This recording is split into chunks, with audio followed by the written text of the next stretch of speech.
afternoon, good evening mga ka-Orban. This is Gilbert Lopez Martica. So, this afternoon, magmi-mix tayo ng dishwashing liquid, no?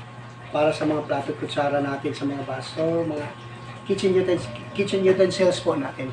Ubusan po kasi tayo, kaya nag-order tayo. After 3 days, 4 days or 3 days, kanina dumating na. So, ang gagawin po natin ngayon ay i-mix natin to. Hindi po natin siya ibibenta.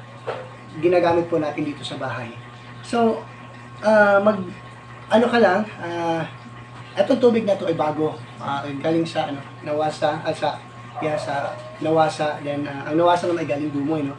So, we have 13 liters na 13 liters. Actually, pwede ito i-15 to 16. But, of course, gusto natin na pag is malapot talaga. So, eto ngayon, may na-imbak na tayo ng water. At, ang unang gagawin is, uunahin natin mag-pour itong SSA 45 bubbler booster, no? Ito siya ang uunahin natin. Ibababad siya ng after na i-mix siya, ibababad siya ng mga 10 minutes.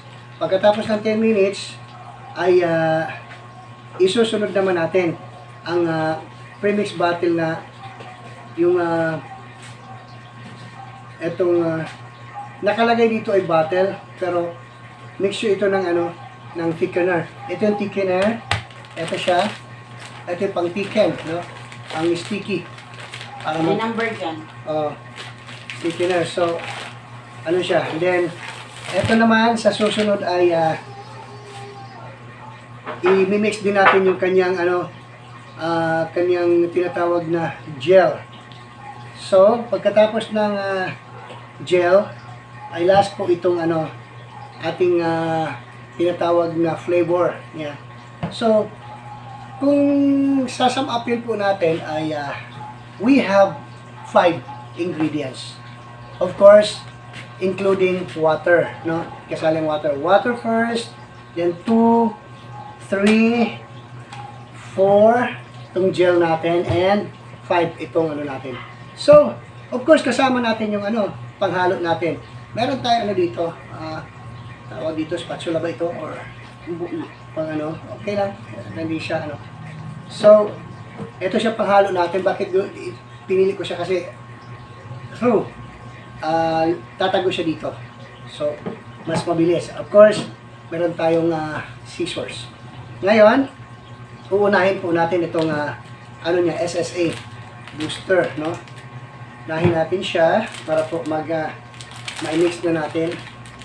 Pang na namin ito siguro noon una, siguro pang-5 na, no? Pang-5 na siya. Pang-5 mix na namin to. Mula noong si Iman ay nag-umpisang mag-try na i-business ito. Well, kikita naman, kaya lang wala tayong sa market. So, ihahalo natin po siya dahan-dahan. Ayan. I-mix natin ito.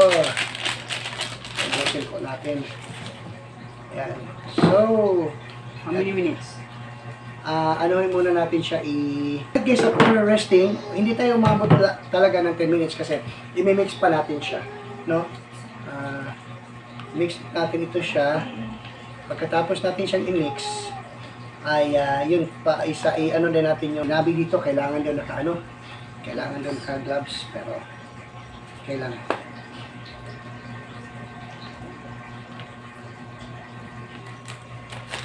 Napaka-sharp ng aking gunting. So, Sure. yan. Wala na tungkuan.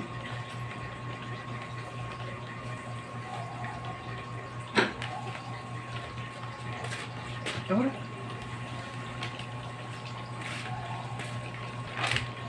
Okay. Ihalo na to. Ihalo natin ang i-shake well.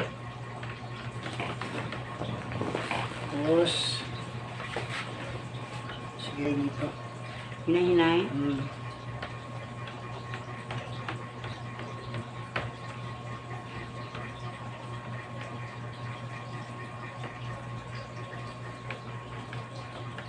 So pagkatapos natin i-mix ito guys, maghintay tayo ng 24 hours. So, bukas pa natin ito magagamit ng gabi. Right? So, please like, share, comment, and subscribe. Dito po sa ating Pinoy Rab YouTube channel, sa ating pong ginagawa ngayong dishwashing liquid mixing. No? Nag-mix tayo. Bukas pa natin ito makikinabangan. Okay. Maraming salamat po. So